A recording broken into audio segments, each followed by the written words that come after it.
জি বাংলার কার কাছে কই মনের কথা ধারাবাহিকটিকে নিয়ে এখন জোরদার চর্চা চলছে দর্শক মহলে। সদ্য গয়না চুরির অপবাদ নিয়ে মুক্তি পেয়েছে শিমুল। শুধু চুরির অপবাদ থেকে মুক্তি নয়, হাতে নাতে সে ধরিয়ে দিয়েছে আসল অপরাধীদের। আরও একবার পরাগ, পলাশ এবং প্রতীক্ষার আসল চেহারা সবার সামনে ফাঁস হয়েছে। এবার তাদের শাস্তি পাওয়ার পালা।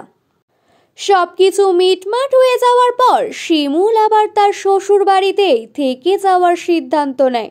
দর্শকদের একাংশ যদিও এতে মোটেই খুশি নন। শিমুল শতদূর হাত ধরে বেরিয়ে গেলে ভালো হতো মনে করছেন তারা। তবে আপাতত গল্পে যে জমজমাট টুইস্ট আসে তা দেখলে বরং খুশিই হবেন তারা। শিমুলের শাশুড়ি মা মধুবালা এবার নিজেই তার ছেলেদের শাস্তি দেবেন। খুনের চেষ্টা থেকে শুরু করে চোর অপবাদ দিয়ে বাড়ি থেকে তাড়ানোর চেষ্টা, শিমুলের বিরুদ্ধে একের পর এক ষড়যন্ত্র হয়েছে।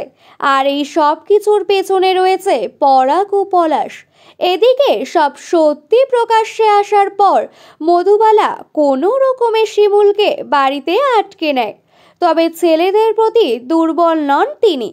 এবার তিনি একের পর এক কঠোর সিদ্ধান্ত নিতে চলেছেন।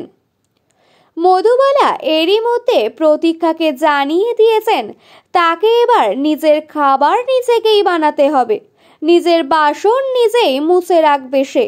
এবার থেকে বাড়িতে পুতুল, শিমুল আর মধুবালার রান্না হবে আলাদা। সেই সঙ্গে পরাগ, পলাশের বাড়িতে থাকা নিয়েও নতুন নিয়ম চালু করেছেন মধুবালা। এবার নাকি তাদের বাড়িতে থাকতে হলে ভাড়া দিতে হবে। মধুবালা বলেন, এটা আমার বাড়ি, তোমরা দুই ভাই যদি এই বাড়িতে থাকতে চাও তাহলে ভাড়া দিয়ে থাকবে। তোমরা না থাকলে আমি অন্য কাউকে ভাড়া দিয়ে সেখান থেকে টাকা পেতাম।